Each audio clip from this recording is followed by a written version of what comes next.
my dad asked me over the summer to make like a little Trump commercial. Oh, wow. And Trump like tweeted it at one point, and it was just like a quick stop motion of Trump putting like Hillary in handcuffs and like throwing her in jail and being like, "Don't vote for crooked Hillary." I cannot believe you just shared that, and I'm so happy you did. It's in the spirit of FYPod, which is about radical candor. We've all made our mistakes in life. Hey, everybody, I'm Tim Miller. I'm Cameron Kasky, and this week we are joined by one of my very best friends in this world, Mr. Anthony Scaramucci Jr. Mooch, man, how you doing? What's up, guys? Thank you guys for having me. Cameron, yes, you are my best friend ever. Tim, you are my new best friend, so it's nice to meet you. We're going to see if that holds. I'm very excited to meet you. I love your energy right now. I'm the way I'm picturing this, you're like, also, like you have a 3-screen going where you're talking to us in one screen, and the other 2 screens you're playing a video game in one, and then you have maybe some hentai on the other one. Constantly got hentai somewhere. Is that what's happening? Or do you have a triple screen right now? I'm sad to disappoint you, but I only got one screen. But as you can see, there actually is a screen over there. Oh yeah, and a screen over there. So this is real. This is real. What's right behind you, Mooch? All right, so this is actually a custom painting I commissioned, so it's one of one. Wow. It's from the show Naruto. It's my favorite frame, still image from the show. It's the main villain, or one of the main villains. Is that a Japanese program? Yeah, it's when we first reveal him, and he says his plan is to conquer the world. Wait, I'm sorry, Mooch. You might have a misunderstanding. When I said what's right behind you, I meant the anime girlfriend pillow. Yeah, this is called a wafu pillow. That's what they call it. If you wanted to purchase one yourself, is there a hole in it? Keeps you warm at night, and it's actually I'm actually sitting on my my pull-out couch in my office, so this pillow is actually for my guests. I put it in the bed. All right. Well, I already like you better than your dad. I'm excited to meet you. I think folks are probably familiar with Anthony Scaramucci Sr., the Mooch, who worked for Donald Trump for 12 days. But before we go deep on your padre, tell us what your life is. So you just kind of a nepo baby, just kind of hangs out and plays video games, or do you have aspirations of your own? I mean, that would be great, but I'm a filmmaker, so I never went to school for it or anything. But as a kid, I did Lego stop motions. So I used to have a YouTube channel, Lego Dude 17, and used to literally all night and day used to make Lego stop motions and learned everything about filmmaking from that. And if you're a kid out there that wants to learn filmmaking, go make a stop motion, because you learn every element of filmmaking. You are the actors, you are the cameraman, you have to have consistent lighting, you could do the voice acting, do the sound design, everything, and the production design. And from there, in high school, I started doing rap music videos and just shooting them myself and doing rapping. Yeah, I wasn't rapping. I was filming the rappers. Okay. No, Mooch wasn't. Mooch wasn't. I can rap exactly. If you want. Mooch was directing these really big music videos for very, very popular rappers. So much in such an interesting way. I would text him, "What are you doing today?" And he would just be on set of this huge video with a rapper that even I had heard of. And if I've heard of a rapper, that means they're really popular. Like what? Like A$AP Rocky, Roddy Ricch. Drake, did something for Lil Wayne, Lil Weezy. Yeah, did something for Justin Bieber once, and then Juice WRLD when he was around, and Trippie Redd, and a bunch that is rappers. Legit. Yeah, and let's be clear, these aren't Lil Durk, fucking on and on and on and on. I've done over 100 music videos in LA, and these aren't just someone pointing a camera at somebody while they're walking down the street and mouthing the lyrics. These are huge productions with a ton of people on set, extras, PAs. I mean, a very crazy thing to manage. And having been on one of those sets, I was very shocked that Mooch, one of my friends who I personally know to be a huge fucking moron, was able to manage this movie. Yeah. No, we like to have a duality of some intelligence mixed with some foolishness. But you know my dad, and it's just kind of funny. It's something I bring up as a joke because my sister went to Brown University and my brother went to Stanford, and I dropped out of Sacred Heart University after my freshman year and went and smoked some weed with some rappers. So definitely drove my dad nuts. It's a real Royal Tenenbaum type situation. It's like kind of an Italian Tenenbaum family. Yeah. All right. Well, I want to learn more about the rap world because this is kind of an area where Democrats are struggling. I'm pretty sure like every person that you movied would have voted for Barack Obama, and then like 30% of them ended up voting for Trump. So I'm pretty concerned about that trajectory. So I want to get your take on that world. But first, we do have to talk about your dad. Do you want to give your thoughts on his time in the Trump administration first, or do you want to hear mine? Would you like to hear mine first? Let's hear yours first. Let's hear it. Me and your dad. You said your dad gave me best wishes before we got on, which I appreciate, and I sent back to him. He didn't. He must have mentioned we did get in a little tiff during the Jeb campaign. How old were you during the Jeb campaign? Were you around? Yes. That was 2018, right? So I was a freshman in college. Okay, so you're smoking weed at Sacred Heart. Your dad, you probably don't remember this. I played Division I lacrosse and they drug tested me, so I didn't. Okay, you probably don't remember this then, or probably couldn't access it. But your father at the time had like a public access television economics show. Yes. That aired at like 3 a.m. on Sunday nights on select PBS networks across the country. Mm-hmm. I forget what it was called. Yes. The Mooch Report or something. I know what you're talking about, but yes. Jeb, things are going real bad for Jeb. Your dad had supported us, which we appreciated, been a donor. I think we were like the fourth candidate he supported, actually, but I was happy he landed on us after all the other ones dropped out that he went for first. And he's a donor, and he's calling me. And he's like, hey, man, I got the show, and like, Jeb should come on. Like, it'll help puff him up. It's towards the end of the campaign. We're losing. We're getting our ass kicked. We're in last place. Donald Trump is like smearing our face and shit and making fun of Jeb's wife and stuff. So, it's a tough time for me as the PR flack. And I was like, all right, sure. And so we happen to be in New York. We do a couple real television shows that have audiences. And then we do your dad's public access show at the end, like late at night. And we get on there and your dad is like, Jeb, bro, why are you getting your ass kicked? Like, why are you losing? The polls suck. I'm going to read you the latest poll. You got 3%. You got 4%. Why did you fuck up that interview with Megyn Kelly?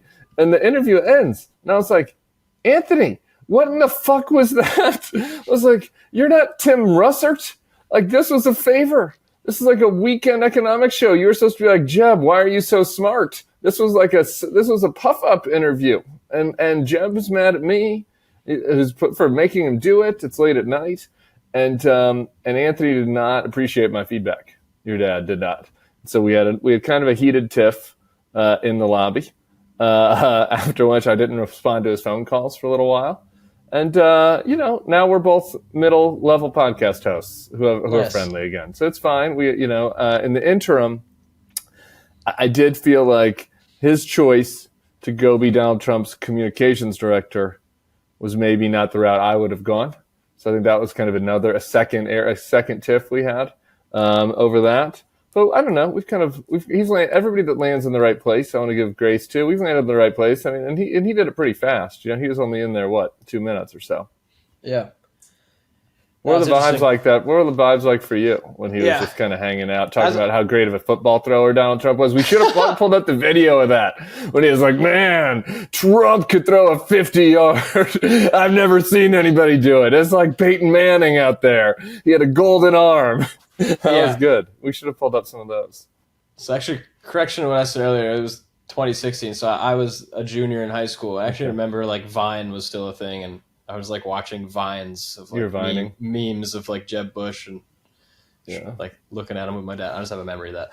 But for me, I kind of like always had like I love my dad. I keep up with all his shenanigans, but I kind of like enjoyed separating myself mentally as far away as possible from the whole thing. You know what I mean? Like, let me just make my little videos and not worry about this, because the politics to me is like a little, especially at that age. I'm not even old enough to vote at that age, so I was like, it just seemed like a little scary to like be fully involved in, So I was it'd be kind of like if your mom was a porn star, I guess. Like you wouldn't really be watching the videos probably. Exactly. Compartmentalizing that part of your life. But I don't know. Of course you got to support your dad no matter, and definitely thought the whole Trump thing was ridiculous, and I definitely knew Trump was going to win. Just because like seeing the younger people at that time like shifting towards him for some reason, you know what I mean? Especially like the college kids and the young voters. I just felt like he had some sort of like gravitational pull to him, and I feel like he's also been like campaigning for a long time. You could look at like the roast of Donald Trump from like I forget what year it was, but at the end of the roast of Donald Trump, like 10 years before he campaigned, he's like, I'm going to run for president, you know. And can I just say, it must have been so weird for you, Mooch. I mean, it must have been really weird having a parent who's at the White House. That sounds weird, but you know what else must have been weird? Was being in our group chat while I was texting everybody about how Kamala Harris was going to win, and everybody else in the group chat was like, is Cam serious? Like, does he seriously think she's going to win? And I'm like sending you guys articles and shit like, no, here's how she's actually ahead. For those of you who didn't listen to the episode where I mentioned this, Mooch and I are in a group chat called Infinity Gang, very lovingly titled. And it consists who else is in there? It's us, a modern Orthodox Jewish young man who played Batman on television for 5 years, a tall French string bean named Jonah who makes the girls go crazy, and then 2 handsome, blonde, South African, French, British guys who one of whom was on Team 10, which was Jake Paul's content house. And was living with Jake Paul for a little bit, and that's just our little ragtag group. And in Infinity Gang, I was definitely explaining pretty enthusiastically how Kamala Harris was going to win. But this kind of serves as a segue into one of my favorite stories with me and Mooch was sort of the event that brought Infinity Gang together, and we've been together for like 7 years now as a brotherhood. We see each other everywhere. We spend a lot of time together. You guys have tattoos together, or like is it a blood thing? Mooch has an Infinity tattoo. Yeah, nice. Well, that's my production company is Infinity Studios. It's called Infinity Studios, by the way, because Mooch would be writing his name down in his notebook in high school, and the O next to each other looked like an infinity sign, and that became our collective entire personality. But anyway, Infinity Gang is a great group of young men. We take care of each other. We, watch movies together. We say I love you at the end of phone calls like real men who aren't fucking pussies. And, do you kiss on the we lips? really stood the test of time. But Definitely Infinity Gang kissing. really came together at Anthony Scaramucci Sr.'s conference in Las Vegas, SALT, run by Skybridge, the money fund or whatever the fuck it's called. And SALT was where, Mooch, myself, this is my first our time friends ever going to SALT too. Is that time?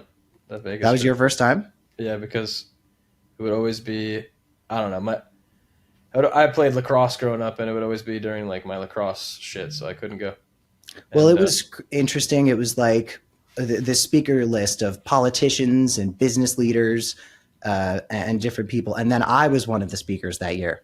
And I was on a panel with Mr. Charlie Kirk, who is now on some sort of like military board that Trump appointed him to. But Charlie, in the earlier days of his grift, ended up on a panel with me that Mooch was at. Mark Cuban was in the first row, weirdly not looking at his phone. Somehow Mark Cuban, the was it just you and Charlie? Was it a debate segment? It was a debate. It was a debate. Yeah, Cameron kicked his ass, and we all cheered and went nuts for him. And there's one thing Cameron did, which I thought was interesting in that debate, where the guy was ranting at him or whatever, and Cameron said 1 second, put his finger up, and he just chugged his water bottle and like crushed it, and we all cheered for him. It was a good moment. It's kind of a classic case of winning the battle and losing the war, I guess. Yeah. With your debate. Yeah, it was Charlie. It was a nice afternoon. With Charlie, I made a point to at least twice call him handsome. I thought that would be really funny because, gentlemen like him get a little uncomfortable when you do something that's a little gay like that. Yeah. So we were talking about social media and the algorithm, and I said something along the lines of, look, algorithms determine what gets put in front of people. Mind you, this is in 2019 when conversations about the algorithm were not as in everybody's face. So, sure. A lot of the people who talk about the algorithm today didn't even really know what was going on with that at the time. But I was saying the algorithm will, determine what goes in front of you based on what you're looking at. And handsome guys like you, Charlie, that content is going to be pushed because people want to see guys like you. And he just got weird after that. He didn't seem to like it. His face got a little red. That's kind of a cursed moment because you ended up being right in a pretty bad way. Well, I did. People did want to see his face and his little gums. People did want to see his face. I don't think because he was handsome. I don't know. He has a strange gum to tooth ratio. Charlie Kirk, have you ever really taken a close look? He has a strange face to head ratio. His face is so much smaller than his head. He's much taller than you think. He has a very strange gum to tooth ratio. But to bring it back, sorry, go ahead. No, you go. I was just gonna say, just to bring it back to like that time period of 2016, and then I was like about to graduate high school, and I just remember when Trump won, and like the craziness. I mean, my dad wasn't really like around much. My parents are also fucking divorced, and I lived with my mom. But I just remember like paparazzis were showing up at my mom's house, which isn't even my dad's house, and just outside my house taking pictures of me and my friends like playing basketball or whatever, and like we had to like shoo them away. Do you think that was cool, or did you not like that? I thought it was a little annoying. I mean, like, definitely didn't think it was cool because like my mom was like pissed about it. You know what I mean? So I was just trying to like help her out, you know, calm her down. Yeah. But was your mom anti-Trump? Yeah, super anti-Trump. Thought it was stupid and ridiculous. Yeah. Point to mom. Trump. Yeah. and then like I just remember before Trump won, my dad invited me to go to DC with him for like a day or two or whatever. This happened a few times where I would spend like a day with my dad. We'd go to fly DC or whatever, and he'd had a bunch of meetings or go on the news, and I would just kind of hang around. And I just have this one really funny memory. I was like, wow, this really shows like what DC is like. You know, I thought LA was bad. Just these people, I forget who they were, but they were like talking to my dad about how amazing he is and how they wish him so well and how smart he is. And I was kind of hanging like a little further back. And my dad walked away. We were at some like dinner ball thing. And then they didn't know I was his son. And as soon as he walked away, they're like, I fucking hate that guy. I can't wait to see him get eaten up alive by this place. Blah, blah, blah. That stuff is like so funny because I'm just like, oh. I also hate that about DC, and it's something I like about your dad. It's something you and your dad and I have in common, which is why we weren't built for that. Which is that's not like my style, you know. As evidenced by our fight. We like to stab in the front. You know? front stabbers. You know? Evidence by our fight at the Wayne's World Studios. You know, I wasn't like one for shit talking behind his back or anyone's back. So did you get to go to the White House during that like whirlwind 2 weeks? Yes. So I went to his inauguration, and me and my brother were actually supposed to like stay a night in the White House, and then they like canceled it on us and like put us in like a hotel. It was so crazy. There was like riots in the street. I actually ended up getting like punched in the face just from like wearing a suit. Yeah. All right. So this is a long story. I went to like, I'm the only one in my family that went to like boarding school for some reason. It was because my parents were getting a divorce when I was younger, and they sent me. I like how you keep doing a physical thing with your hands every time you say divorce. By the way, that's the same reason I never had a bar mitzvah. Was my parents got divorced the year that I was supposed to have my bar mitzvah. So me taking Hebrew classes and everything, I was able to be like, you know what, guys, here's what we're going to do. You guys go ahead and get divorced, and I'm going to go ahead and not do bar mitzvah classes. In like a weird way, like seeing like when you see like two politicians, like let's say Kamala Harris and Trump, or like Joe Biden and Trump, like shaking hands or hanging out. It's like kind of like seeing your divorced parents hanging out in like a weird way. Yeah. You know? It's like, but anyways, yeah, no, it was a crazy time. I forget where I was. You were getting punched. Yeah. And we want to hear about how you got punched. Yes. So me and my friend Corbin that I went to boarding school with, he went to a boarding school called Episcopal Academy that's like near DC. And we just got like some sushi, you know, and we both were wearing suits because we went to some fucking whatever event, Trump bullshit. And we're walking. Can I curse on here? Oh, yeah. Okay, great. Oh, yeah. And we're walking down the street, and we're going to go meet up with his friends near like the one of the Washington Monument, and we're like, oh, let's cut down this street. There's like all this commotion going on. There's a fucking car on fire. People are rioting. People are crazy. And because we're wearing suits, we immediately became targets. Yeah. And before you know it, we're getting fucking assaulted. And I got punched in the face by a dude wearing a gas mask. And Antifa? You got attacked by Antifa? And I remember on the police, like the riot police, like because my glasses flew off my face, and I was like trying to get my glasses and like trying to gather myself. I was like, I just got hit. Fucking Velma from Scooby-Doo ass motherfucker. And I just remember as we were leaving the street, the riot team was like closing in on the street with the shields and everything, and we were just like had so much adrenaline. It was crazy. But yeah, I'm surprised. Did you tell your dad not to use the? I'm surprised you didn't use the assault as like a. Oh, my dad thought I was stupid. He was just like, "Why would you ever go outside?" Classic. Yeah, it's like Classic. But I also remember watching that night because we were just walking around DC. It was honestly really eye opening to like just remember that night watching rioters take a trash can, throw it through the wall, like throw it through the window of a McDonald's, and proceed to go into the McDonald's and just beat the shit out of everyone, like in the McDonald's. So I was just like, what is going on? You know, so then did you get to go to the White House then, or you got canceled? You didn't get to sleep there because I took a dump in the White House, which I was proud of, and was that like in Sean Spicer's private bathroom? On my way back from the bathroom, because we had like a lunch in the White House, on the way back from the bathroom, I was like snooping around. I was like, oh, let me see what's in this door. And I got in trouble. They're like, can't do that. And then, yeah. Was it like Kellyanne Conway's toilet? Is there a specific person you took a dump on their toilet? We could shout out. We could just make it up if not. Yeah, I went to Conway's office and took a dump right little there. Powder room. Yeah. I used his bidet. No, did I ever tell you that? I don't think I've talked about this. The water was really high pressure. No, I'm just kidding. Sorry. Did I ever tell you about my meeting with Ivanka? I don't believe you have.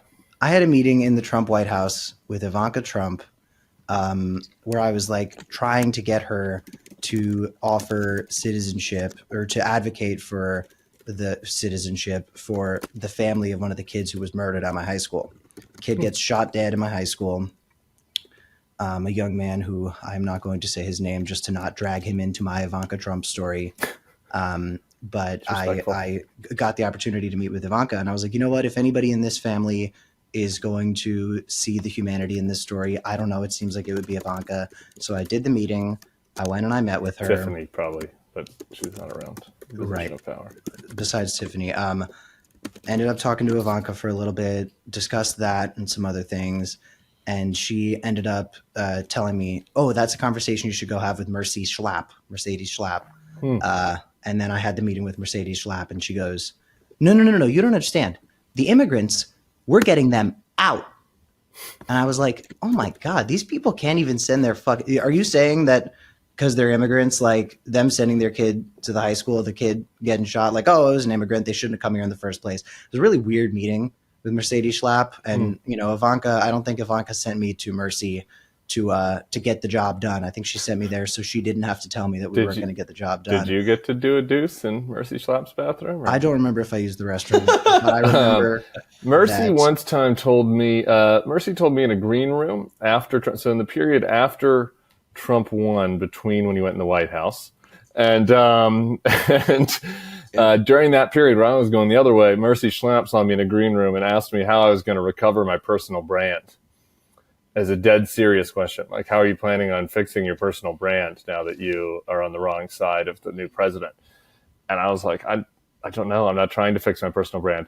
And I do feel like I've kind of won the long game on that, since Mercy Schlapp's personal brand now is pretty much like completely consumed with the fact that she's married to a man that sexually assaults other young men, you know? I was about to ask. That's kind of not great for her personal brand, that she is like standing by her man who is a sexual predator and while he's hiding his homosexuality. Not really a cool story for Pride Month. What Matt Schlapp was up to, because I felt like I had heard something about Matt Schlapp, but honestly, that type of story about someone like Matt Schlapp almost seems so obvious that I kind of forget it, right? Like, yeah. There was a crazy Matt Schlapp story recently where he was like drunk. This is, in case Cash Patel's listening, all allegedly. This was based on a police report of some kind. I don't have firsthand knowledge of this, but apparently, according to this report, he was like in a bar in rural Northern Virginia, kind of Northern Virginia exurbs, and like playing grab ass with random dudes in the bar area of a restaurant, but it wasn't even a gay bar. And it was like not really the type of place where you'd think there'd be a lot of gays. And then they started getting mad at him, and then he like drunkenly drove home, and police had to go chase him down. Things aren't going great in the Schlapp household. It's not the best of times. They haven't. Mooch Sr. has definitely done a much better pivot on his personal brand than Mercy Schlapp, I would say. You know, he gets to hang out with Caddy K. They've got a podcast now. Do you hang out with Caddy K at all, Tony? No. You haven't had any FaceTime with Caddy K? Oh yes, the British girl, right? Yeah, Caddy K. Yeah. She's super nice. I've met her before. Yes, that's a great name. Yeah, who is that? Caddy K is Mooch's Sam. She's a big movie fan. Mooch's Cam. I mean, she's a big movie fan, so I talked to her about movies. But I've only spoken to her a few times. Actually, I think Mooch might be Caddy K's Cam. Yeah. Regardless, I'll call one of them, figure out who's the Cam, and have them join the Cam union that me and Ed Elson from Prof G are starting for the labor rights of plucky young podcast sidekicks who are riding the other person's clout. We'll figure it out. We'll get to the bottom of it. I'm getting some benefits. Mooch, what? So is there anything else stand out from that period? Like, how's your dad like feeling? Has he seen like is everybody happier now? You know, your mom's gonna be definitely happier now. No, like everybody's gonna feel more fulfilled, right? Like she doesn't have paparazzi out there. Yeah, he had a spin-off podcast with another woman, I remember, and Caddy K, and now you're making money on crypto. Everybody kind of happy now. So one thing at the time that I kind of left out just because, you know, it was my involvement, I guess, you know, but why not? We'll talk about it. I did my dad asked me over the summer of that camp to make like a little Trump like commercial of some kind. Oh, wow. And can't believe you're going to let us fly by this. And I made a Lego stop motion, right? Does this still exist?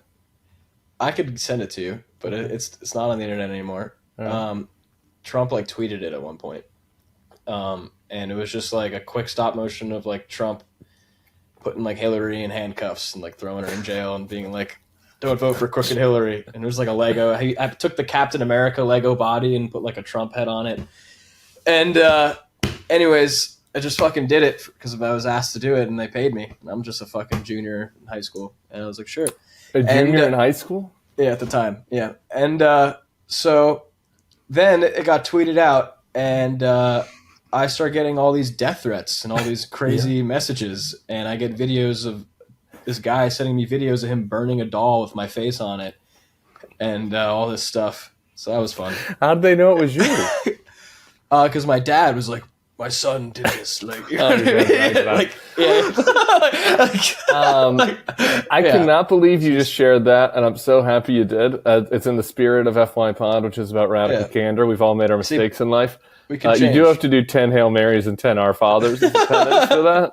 Wait, Sebastian. And maybe write a letter to Hillary, like a handwritten letter that's like, I apologize about the handcuffs. I'll send her the Lego. I still have the Legos. I'll send her Lego.